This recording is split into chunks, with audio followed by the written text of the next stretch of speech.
Epistemologi filsafat Islam. Epistemologi filsafat Islam, atau dalam bahasa Arab disebut Nazariyat al-Ma'rifah, merupakan cabang filsafat Islam yang membahas tentang hakikat, sumber dan validitas pengetahuan berdasarkan tradisi filsafat Islam. Demikian itu tentu berbeda dengan epistemologi filsafat Barat, karena dalam filsafat Islam memiliki landasan teologis yang kuat dan pengakuan wahyu ilahi sebagai sumber pengetahuan tertinggi.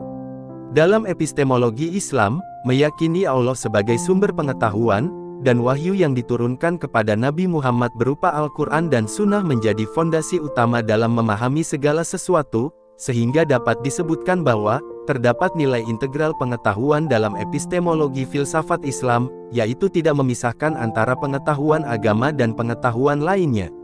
Semua jenis pengetahuan, baik yang bersifat duniawi maupun ukhrawi, harus diintegrasikan dalam kerangka tauhid. Selain integral, epistemologi filsafat Islam juga bernilai holistik, yaitu memandang pengetahuan secara menyeluruh dan komprehensif, tidak hanya terbatas pada aspek rasional atau empiris saja. Maka, dengan demikian, terkait sumber pengetahuan, filsafat Islam lebih kompleks dengan mengakui pluralitas sumber pengetahuan, seperti akal, indera, ditambah intuisi dan wahyu. Dalam filsafat Islam akal dipahami sebagai kemampuan berpikir, menganalisis, dan menyimpulkan informasi. Namun, akal memiliki keterbatasan dan tidak dapat menjangkau segala sesuatu tanpa bimbingan wahyu, sementara panca indera dipandang sebagai alat dasar untuk mengamati dan memahami dunia fisik. Adapun selain wahyu, filsafat Islam juga mengakui intuisi sebagai sumber pengetahuan, yaitu merupakan pengetahuan langsung melalui pencerahan atau ilham dari Allah, terutama dalam tradisi Sufisme.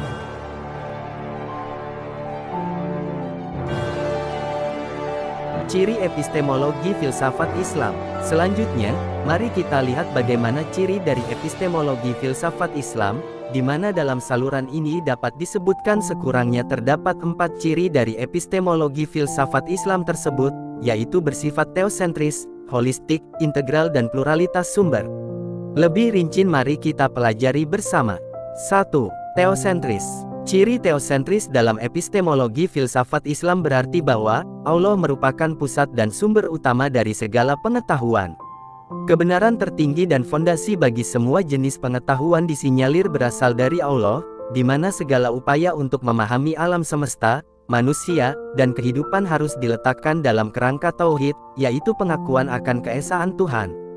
Hal tersebut memberitahu kita bahwa ilmu pengetahuan dalam Islam tidak dipandang sebagai tujuan akhir, melainkan sarana untuk memahami lebih dalam ciptaan Allah dan meningkatkan keimanan, di mana etika dan nilai-nilai agama menjadi landasan dalam pengembangan dan penerapan ilmu pengetahuan tersebut, sehingga pengetahuan sebagai sarana, diharapkan seorang muslim berjalan menuju Tuhan dengan selamat. Al-Ghazali dalam Ihya Ulumuddin, menyatakan bahwa, tujuan utama ilmu adalah untuk mendekatkan diri kepada Allah, sementara kaum sufi secara konsisten menjadikan Allah sebagai tujuan akhir dari segala pencarian pengetahuan, di mana makrifatullah atau pengetahuan tentang Allah dianggap sebagai puncak dari segala ilmu. Maka dapat dikatakan bahwa, ciri teosentris dalam epistemologi filsafat Islam merupakan pandangan yang menjadikan ilmu sebagai sarana menuju Allah, tujuan akhir adalah Allah bukan ilmu itu sendiri. 2. Integralistik. Mengapa epistemologi filsafat Islam berciri integral? Simpelnya, karena dalam filsafat Islam tidak memisahkan secara dikotomis antara pengetahuan agama dan pengetahuan non-agama. Kedua jenis pengetahuan ini dipandang sebagai dua sisi mata uang yang saling melengkapi dan memperkuat. Wahyu memberikan kerangka nilai dan tujuan, sementara akal dan indera digunakan untuk memahami detail-detail alam semesta yang diciptakan Allah. Dari kacamata Islam, tidak ada pertentangan inheren antara keduanya jika dipahami dengan benar. Ilmu pengetahuan dalam Islam selalu terintegrasikan dengan nilai-nilai moral dan etika Islam, atau dengan kata lain, dengan nilai teosentris filsuf muslim selalu meletakkan moral keislaman dalam pengetahuan, sehingga perolehan pengetahuan selalu terintegrasi. Demikian itu dapat kita lihat pada sosok Ibnu Sina. Meskipun seorang rasionalis, Ibnu Sina berusaha untuk mengintegrasikan filsafat Yunani dengan ajaran Islam. Ibnu Sina melihat akal sebagai alat yang diberikan Allah untuk memahami ciptaannya, dan wahyu sebagai petunjuk tambahan untuk hal-hal di luar jangkauan akal. Sementara Muladhara dengan filsafat hikmah muta'aliyah, secara eksplisit berusaha mengintegrasikan akal, intuisi, dan wahyu sebagai sumber pengetahuan yang saling melengkapi untuk mencapai pemahaman yang komprehensif tentang realitas. 3. Holistik. Epistemologi filsafat Islam, di samping teosentris dan integral, juga bersifat holistik. Hal tersebut karena Islam memandang pengetahuan secara menyeluruh dan komprehensif, di mana tidak terbatas pada aspek rasional atau empiris saja, tetapi mencakup dimensi spiritual, etis, dan praktis. Nilai holistik ini mendorong umat Islam untuk mencari ilmu tidak hanya untuk kepentingan intelektual semata, tetapi juga untuk pengembangan diri secara spiritual, peningkatan moral, dan memberikan kontribusi positif bagi masyarakat, semisal ilmu tasawuf, yaitu pengetahuan yang membawa pada pemahaman tentang hakikat diri dan hubungannya dengan Tuhan, yang melibatkan aspek kognitif, afektif, dan konatif. Hal ini seperti apa yang diungkap Rasul Allah, bahwasanya menuntut ilmu tidak ada batasnya, baik usia maupun jarak dan waktu. 4. Pluralitas sumber pengetahuan. Seperti disebutkan sebelumnya bahwa, dalam epistemologi filsafat Islam tidak membedakan satu sumber sebagai satu aliran filsafat seperti rasionalis dan empiris di Barat, melainkan satu aliran mengakui pluralitas sumber. Epistemologi Islam mengakui berbagai sumber pengetahuan yang valid, meskipun dengan hierarki yang jelas wahyu menempati posisi tertinggi, sumber-sumber seperti akal, indera, dan intuisi diakui sebagai alat untuk memperoleh pengetahuan.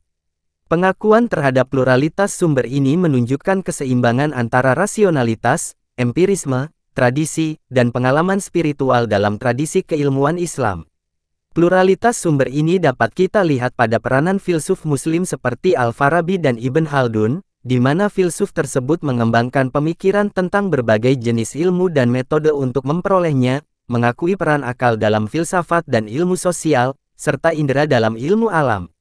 Ataupun ulama usyul fiqh yang merumuskan kaidah-kaidah melalui berbagai sumber hukum Islam seperti Al-Quran, Sunnah, Ijma, Qiyas, dan lainnya secara sistematis dan terintegrasi. 5. Keyakinan sebagai tujuan. Dengan adanya 4 ciri sebelumnya, yaitu bernilai teosentris, integralistik, holistik dan pluralitas sumber, secara sadar membawa kita pada satu ciri lainnya dari epistemologi filsafat Islam, yaitu keyakinan sebagai tujuan. Istilah ini dengan bahasa lain dapat disebutkan bahwa Tuhan adalah tujuan dari pengetahuan ataupun dengan pengetahuan seorang akan mengetahui Tuhan, tentu berbeda dengan filsafat Barat yang menekankan pengetahuan sebagai tujuan. Filsafat Islam menjadikan pengetahuan sebatas sarana untuk menuju tujuan, yaitu keyakinan terhadap Tuhan. Keyakinan sebagai sebuah tujuan ini, selain perbedaan seperti yang disebutkan, perbedaan yang paling dasar padanya adalah metode, di mana epistemologi filsafat Islam berupaya menyangkal keraguan, sehingga memantapkan keyakinan pada Tuhan, sementara epistemologi Barat menjadikan keraguan sebagai sarana mencapai pengetahuan. Demikian itu dapat kita lihat bagaimana peranan mutakalimin yang menggunakan argumen-argumen rasional dan dalil-dalil nakli untuk memperkuat keyakinan terhadap prinsip-prinsip akidah Islam dan menolak keraguan. Terlepas dari apa itu epistemologi filsafat Islam dan cirinya yang telah disebutkan, lantas bagaimana hakikat, sumber dan validitas pengetahuan dalam filsafat Islam? Kurang lebih dari uraian tersebut telah memberikan gambaran pada kita tentang bagaimana 3 aspek epistemologi tersebut, namun mari kita lihat lebih lanjut bagaimana hakikat, sumber, dan validitas pengetahuan dalam filsafat Islam, yakni sebagai berikut.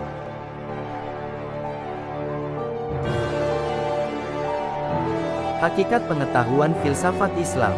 Hakikat pengetahuan dalam epistemologi Islam tidak hanya terbatas pada korespondensi antara pikiran dan realitas eksternal. Lebih dari itu, pengetahuan yang hakiki memiliki dimensi spiritual dan membawa pada pemahaman yang lebih dalam tentang Allah dan tujuan hidup. Hal ini berbeda dengan epistemologi Barat yang menilai kebenaran dari kesesuaian antara keyakinan atau proposisi dengan realitas dianggap sebagai kebenaran. Kendati Ibnu Sina sangat menekankan korespondensi dalam definisi kebenaran ilmiah, namun pengetahuan yang benar harus menghasilkan keyakinan yang kuat dan tidak mengandung keraguan. Keyakinan ini tidak hanya bersifat intelektual tetapi juga melibatkan aspek emosional dan spiritual. Demikian tersebut dikarenakan pertimbangan filsuf Muslim tidak hanya pada aspek pragmatis pengetahuan saja, melainkan kepada keseluruhan realitas kehidupan, yaitu mental dan aktual. Para teolog dan sufi seringkali menekankan pentingnya yakin sebagai buah dari ilmu, terutama dalam konteks hukum Islam yang mempertimbangkan kemaslahatan yang tidak hanya pada manfaat praktis sebagai salah satu indikator kebenaran, melainkan dipandang sebagai kebenaran realitas ilahi. Dalam perspektif yang lebih sufistik dan filosofis, pengetahuan yang paling hakiki adalah yang membawa pada pengenalan ma'rifah kepada Allah sebagai sumber segala kebenaran.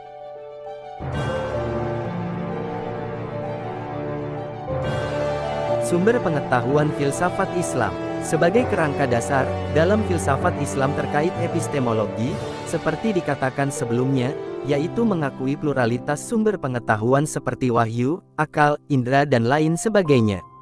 Namun perlu dicatat adalah, jika seandainya filsafat barat dalam mengakui sumber pengetahuan bersifat tunggal dan menjadi aliran epistemologi filsafat, dalam filsafat Islam tidak mengakui pluralitas sumber dengan penekanan aliran masing-masing, dan semua tradisi filsafat Islam menyatakan wahyu sebagai sumber epistemologi yang sah.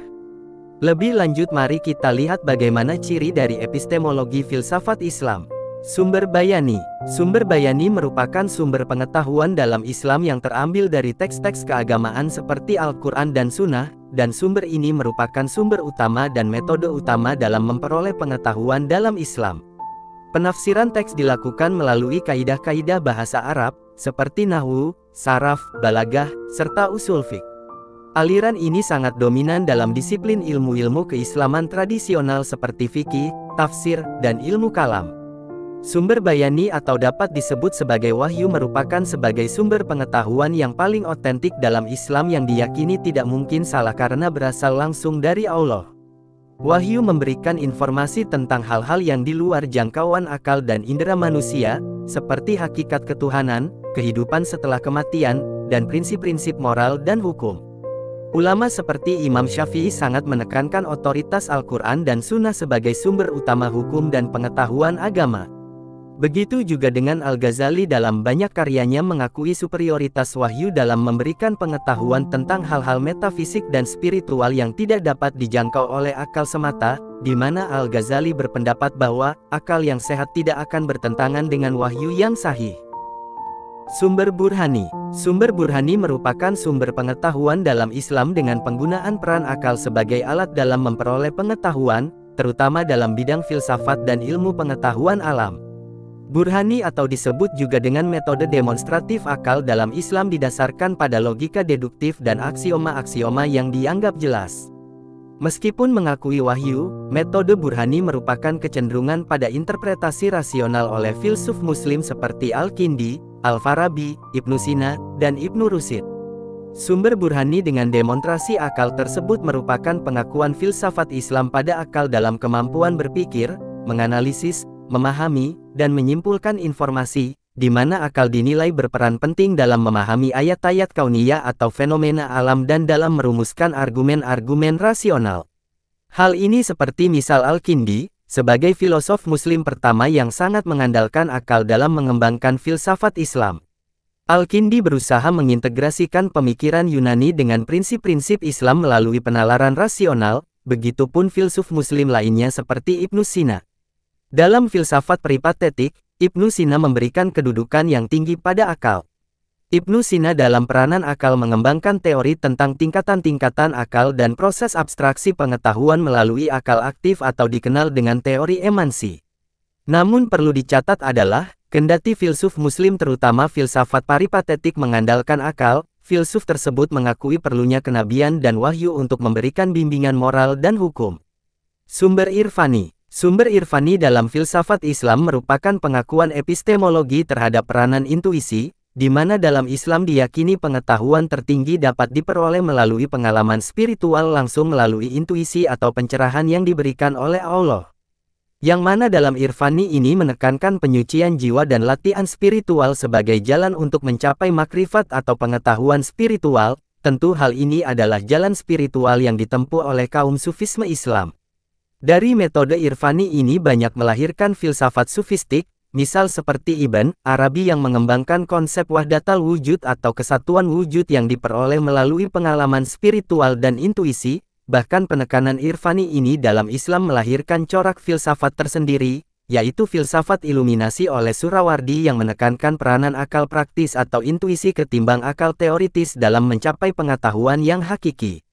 Sumber indera. Selain tiga sumber tersebut, bayani, burhani dan irfani yang diidentik dalam Islam, indera juga diakui sebagai sumber pengetahuan, di mana pengalaman indrawi merupakan sumber pengetahuan tentang dunia fisik, melalui observasi dan eksperimen menjadi penting dalam memperoleh informasi empiris. Demikian tersebut terlihat pada bagaimana ilmuwan Muslim abad pertengahan, Ibn al-Haytham dalam bidang optik, yang sangat mengandalkan observasi dan eksperimen dalam mengembangkan ilmu pengetahuan. Metode ilmiah yang dikembangkannya menunjukkan pengakuan terhadap validitas pengetahuan yang diperoleh melalui indera.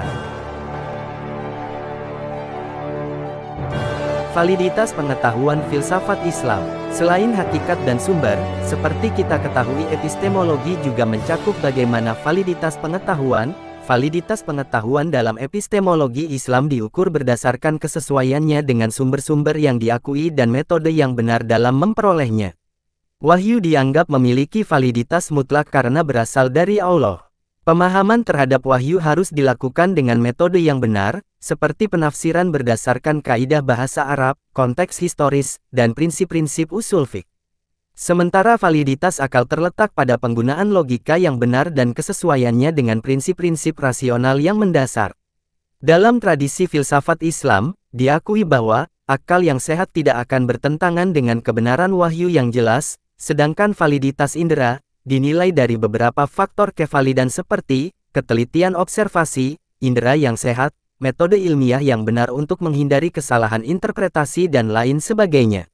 Lain sisi intuisi yang sifatnya lebih personal, dalam tradisi sufisme seringkali diuji melalui kesesuaiannya dengan prinsip-prinsip syariat dan pengalaman spiritual para sufi.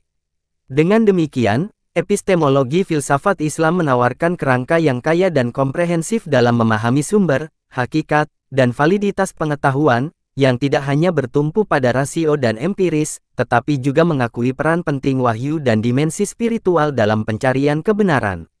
Guna mendapatkan pemahaman yang lebih kompleks untuk mengetahui epistemologi filsafat Islam, tidak lengkap rasanya jika tidak kita lihat bagaimana epistemologi filsafat dari masing-masing aliran dalam filsafat Islam seperti filsafat peripatetik, filsafat iluminasi dan hikmah muta'aliyah.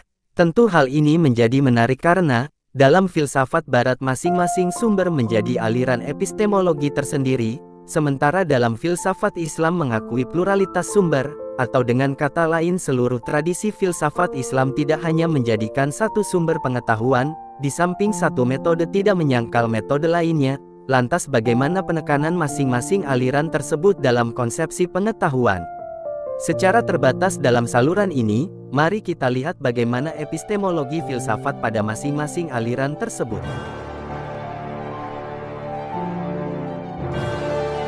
Epistemologi dalam aliran filsafat Islam.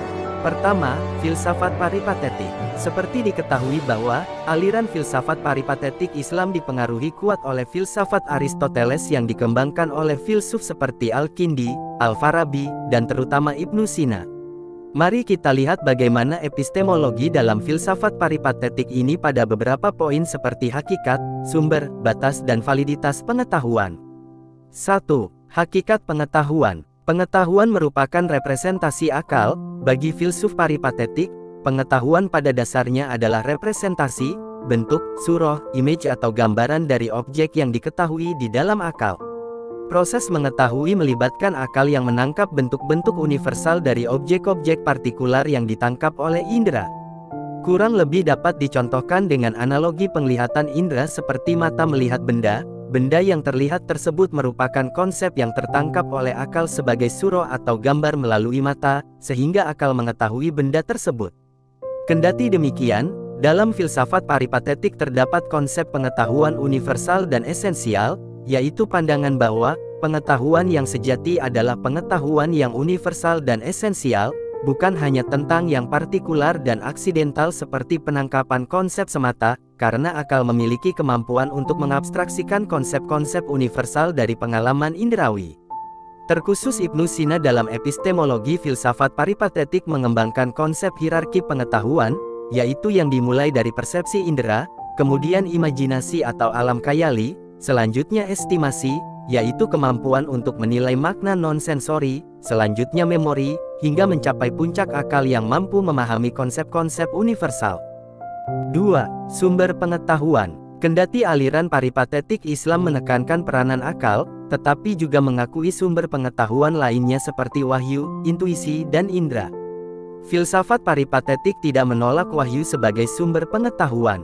Namun, cenderung melihat wahyu sebagai sesuatu yang rasional dan dapat dipahami oleh akal yang terlatih, di mana wahyu dipandang dapat memberikan informasi tentang hal-hal yang mungkin tidak dapat dijangkau oleh akal manusia secara mandiri, terutama dalam bidang metafisika dan etika, namun tidak bertentangan dengan prinsip-prinsip rasional. Sementara intuisi oleh beberapa filsuf peripatetik, terutama dalam konteks pemahaman terhadap prinsip-prinsip pertama dan aksioma, mengakui peran intuisi intelektual memungkinkan untuk memahami kebenaran dasar secara langsung tanpa melalui proses penalaran yang panjang. Adapun indera oleh filsuf peripatetik dipandang sebagai titik awal dari semua pengetahuan tentang dunia fisik, di mana indera dapat menangkap objek partikular dan mengirimkan informasi ke akal melalui fakultas-fakultas internal. Namun, indera dianggap rentan salah dan hanya memberikan pengetahuan tentang yang partikular dan berubah-ubah. 3. Batas dan validitas pengetahuan. Batas pengetahuan bagi aliran peripatetik Islam terletak pada kemampuan akal manusia. Akal memiliki keterbatasan dalam menjangkau hal-hal yang sepenuhnya transenden dan di luar pengalaman duniawi tanpa bantuan wahyu. Selain itu, pengetahuan tentang yang partikular dan aksidental dianggap kurang sempurna dibandingkan pengetahuan tentang yang universal dan esensial. Sementara validitas pengetahuan dapat diukur melalui beberapa metode validasi seperti koresponden, koheren, kepastian dan lainnya. Korespondensi menunjukkan kesesuaian antara representasi mental dengan realitas eksternal. Pengetahuan yang benar harus merepresentasikan objek yang diketahui sebagaimana adanya, sementara koherensi merujuk pada konsistensi internal dalam sistem pengetahuan, di mana proposisi-proposisi dalam suatu sistem tidak boleh saling bertentangan. Secara ringkas, epistemologi filsafat peripatetik Islam menempatkan akal sebagai instrumen utama dalam memperoleh pengetahuan yang valid dan universal.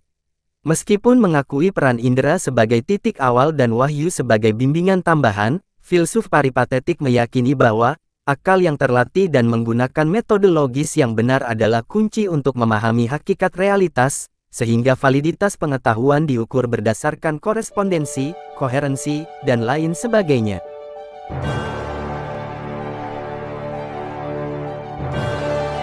Kedua, epistemologi filsafat iluminatif. Filsafat iluminasi Islam yang dipelopori oleh Syihabuddin Yahya As-Surawardi Al-Maktul, merupakan aliran filsafat Islam yang muncul sebagai kritikan terhadap rasionalisme murni filsafat peripatetik, di mana Surawardi menekankan peran intuisi intelektual, pengalaman mistis dan iluminasi sebagai sumber pengetahuan yang lebih tinggi dan langsung.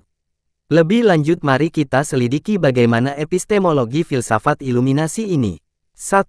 Hakikat pengetahuan. Bagi Surawardi, pengetahuan yang paling fundamental bukanlah representasi mental dari objek, melainkan kehadiran langsung objek dalam jiwa atau akal.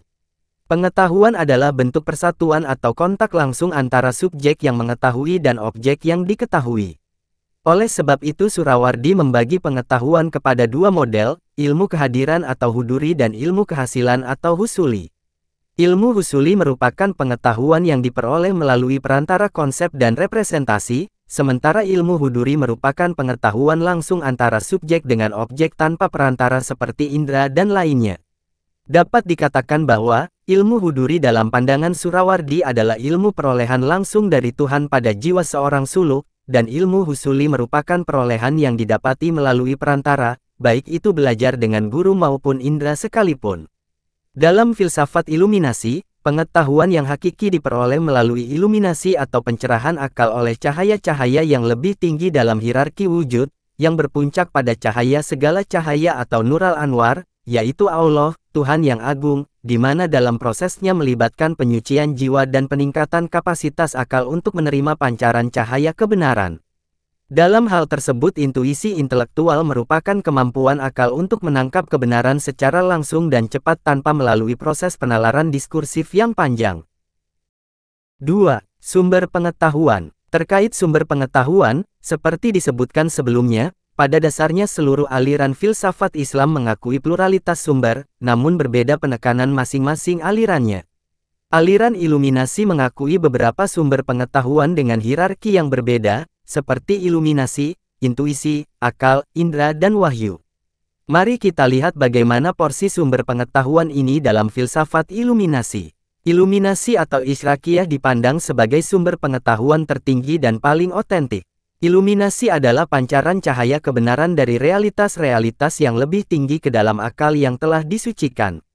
Intuisi intelektual merupakan sumber pengetahuan langsung yang lebih rendah dari iluminasi, namun tetap penting terutama dalam memahami prinsip-prinsip dasar dan kebenaran-kebenaran filosofis. Akal diskursif merupakan akal rasional dengan kemampuan berpikir deduktif dan induktif tetap diakui perannya dalam filsafat iluminasi, terutama dalam mengorganisir dan merumuskan pengetahuan yang diperoleh melalui iluminasi dan intuisi. Namun, akal diskursif dianggap memiliki keterbatasan jika berdiri sendiri tanpa bimbingan iluminasi.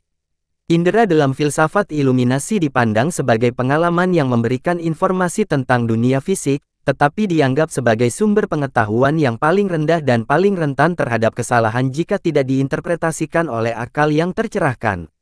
Selanjutnya wahyu, filsafat iluminasi mengakui wahyu sebagai sumber kebenaran ilahi yang otentik dan sesuai dengan iluminasi yang benar, di mana Nabi Muhammad dipandang sebagai penerima iluminasi yang paling sempurna dan akal yang tercerahkan akan mampu memahami dan membenarkan kebenaran wahyu. 3. Batas dan validitas pengetahuan. Batas pengetahuan bagi aliran iluminasi terletak pada tingkat iluminasi yang dicapai oleh akal.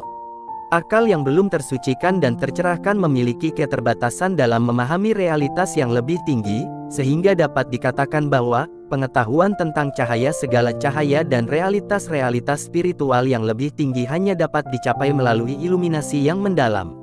Adapun validitas pengetahuan dalam filsafat iluminasi diukur berdasarkan kejelasan dan keterbukaan, di mana pengetahuan yang benar akan hadir secara jelas dan terbuka dalam akal yang tercerahkan, seperti cahaya yang menerangi kegelapan. Validasi pengetahuan dalam epistemologi filsafat iluminasi ini juga dapat dilihat dari aspek koheren, seperti apakah kebenaran yang diperoleh melalui iluminasi yang benar tidak akan bertentangan dengan wahyu ilahi yang otentik. Wahyu menjadi tolak ukur penting dalam menilai validitas pengetahuan spiritual. Perlu dicatat adalah, dalam filsafat iluminasi validitas tertinggi terletak pada pengalaman langsung atau kehadiran realitas dalam kesadaran subjek yang mengetahui. Secara ringkas, epistemologi filsafat iluminasi Islam menekankan bahwa, sumber pengetahuan yang paling utama adalah iluminasi dan intuisi intelektual yang diperoleh melalui penyucian jiwa dan peningkatan spiritual. Akal rasional dan indera tetap memiliki peran, namun posisinya berada di bawah bimbingan cahaya iluminasi. Validitas pengetahuan diukur berdasarkan kejelasan, koherensi dengan iluminasi yang lebih tinggi, kesesuaian dengan wahyu, dan terutama melalui pengalaman presensial. Sehingga dapat kita pahami bahwa, aliran ini menawarkan pendekatan epistemologis yang menggabungkan dimensi rasional dan spiritual dalam pencarian kebenaran.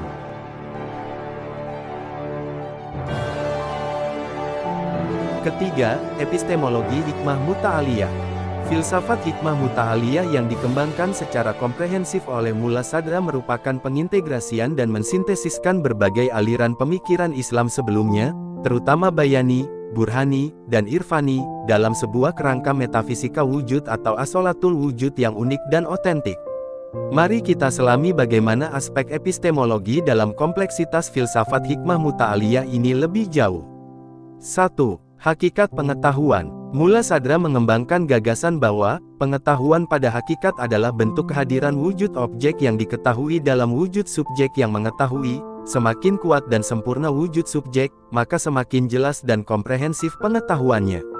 Sehingga pengetahuan dalam filsafat hikmah muta'aliyah merupakan aktualisasi diri wujud. Berdasarkan prinsip asolatul wujud, Mula Sadra memandang pengetahuan sebagai salah satu bentuk aktualisasi diri wujud, di mana setiap tingkatan wujud memiliki tingkat pengetahuan yang sesuai dengan kesempurnaannya. Dalam hikmah muta'aliyah juga diperkenalkan penyatuan antara objek dan subjek pengetahuan, yaitu dalam tingkatan pengetahuan yang lebih tinggi, terutama dalam makrifatullah, dinyatakan terjadi persatuan yang mendalam antara subjek yang mengetahui dan objek yang diketahui. Adapun penyatuan dan proses menuju kesempurnaan dalam berpengetahuan, Mula Sadra juga menunjukkan peranan konsep gerak yang dikenal dengan haroka al-jauhariyah atau gerak substansial, di mana pengetahuan dipandang sebagai sesuatu yang dinamis dan terus berkembang seiring dengan perkembangan wujud subjek yang mengetahui. 2. Sumber pengetahuan. Dalam hikmah muta'aliyah mengakui 3 sumber utama pengetahuan yang saling melengkapi dan tidak dapat dipisahkan, yaitu akal, intuisi, dan wahyu agama. Akal rasional memiliki peran penting dalam memahami konsep-konsep universal, melakukan penalaran logis, dan membangun argumen filosofis. Namun, akal tidak dianggap sebagai satu-satunya sumber kebenaran dan perlu dibimbing oleh sumber-sumber lain. Intuisi atau spiritual, merupakan pengalaman spiritual langsung dan intuitif yang diperoleh melalui penyucian jiwa, serta latihan spiritual dianggap sebagai sumber pengetahuan yang lebih mendalam dan langsung tentang realitas metafisik dan spiritual. Adapun wahyu seperti Al-Quran dan Sunnah adalah sumber pengetahuan yang paling otentik dan tidak mungkin salah, terutama dalam hal prinsip-prinsip akidah, ibadah, dan moral. Akal dan intuisi yang benar tidak akan bertentangan dengan wahyu yang sahih, dan bahkan dapat membantu dalam memahaminya lebih dalam. Mula Sadra menekankan pentingnya integrasi harmonis antara ketiga sumber tersebut. Akal tanpa bimbingan wahyu dapat tersesat dalam spekulasi, intuisi tanpa kontrol akal dan wahyu dapat menjadi ilusi, dan pemahaman tekstual wahyu tanpa kedalaman akal dan intuisi dapat menjadi dangkal. 3. Batas dan validitas pengetahuan. Dalam filsafat hikmah muta'aliyah, memandang batas pengetahuan manusia terletak pada keterbatasan wujud, di mana pengetahuan yang sempurna dan komprehensif hanya dimiliki oleh Allah sebagai wujud mutlak, sedangkan pengetahuan manusia bersifat bertahap dan terus berkembang seiring dengan peningkatan kapasitas wujudnya. Pengetahuan tentang hakikat Allah yang sebenarnya di luar jangkauan akal dan intuisi manusia secara sempurna, namun dapat didekati melalui berbagai manifestasi dan sifat-sifatnya. Adapun validitas pengetahuan, dalam hikmah muta'aliyah diukur berdasarkan beberapa aspek seperti koheren, koresponden, verifikasi pengalaman spiritual dan lain sebagainya. Di mana koherensi merupakan kesesuaian dan harmoni antara pengetahuan yang diperoleh dari akal, intuisi, dan wahyu. Kebenaran dari satu sumber harus mendukung dan memperkuat kebenaran dari sumber lainnya, sementara korespondensi dengan wujud ialah pengetahuan yang benar harus sesuai dengan hakikat wujud sebagaimana adanya. Adapun verifikasi spiritual ialah validitas pengetahuan intuitif dan mistis yang diuji melalui konsistensinya dengan pengalaman spiritual para arif billah atau orang-orang yang memiliki pengetahuan mendalam tentang Allah. Sisi lain sebagai validasi pengetahuan dapat dilihat juga melalui akal dengan argumen logis yang kokoh dan tidak mengandung kontradiksi. Secara keseluruhan, epistemologi hikmah muta'aliyah menawarkan pandangan yang komprehensif dan integratif tentang pengetahuan. Mula Sadra meyakini bahwa kebenaran yang hakiki hanya dapat dicapai melalui sinergi antara akal yang sehat, intuisi spiritual yang jernih, dan wahyu ilahi yang otentik. Aliran ini berusaha melampaui batas-batas epistemologi aliran-aliran sebelumnya dan mencapai pemahaman yang lebih mendalam tentang realitas dan hubungannya dengan Yang Maha Esa.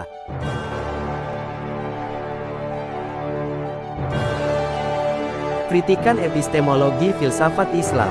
Sebelumnya telah kita bicarakan tentang bagaimana epistemologi filsafat Islam, seperti ciri, hakikat, sumber dan validitas pengetahuan sampai kepada bagaimana epistemologi dalam berbagai aliran filsafat Islam itu sendiri, tentu tidak afdol rasanya jika tidak dilengkapi dengan kritikan terhadap epistemologi filsafat Islam tersebut.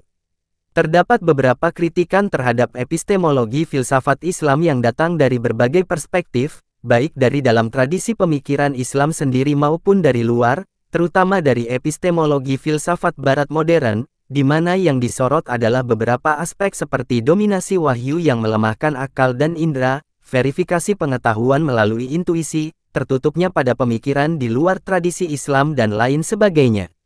Sarjana modern dengan pendekatan posifistik atau empiris, secara tidak langsung merupakan kritikan terhadap epistemologi Islam, karena penekanannya pada wahyu dan intuisi, yang dianggap tidak dapat diverifikasi secara empiris atau rasional dalam kerangka metodologi ilmiah modern, dan barangkali masih banyak kritikan terhadap epistemologi Islam lainnya yang dapat kawan-kawan temui dalam berbagai literasi, namun dalam saluran ini dicukupkan sampai di sini. Sekiranya dalam saluran kali ini, sampai di sini pembicaraan kita tentang epistemologi filsafat Islam. Bagaimana, apakah kawan-kawan menyukai filsafat? Semoga bermanfaat dan terima kasih.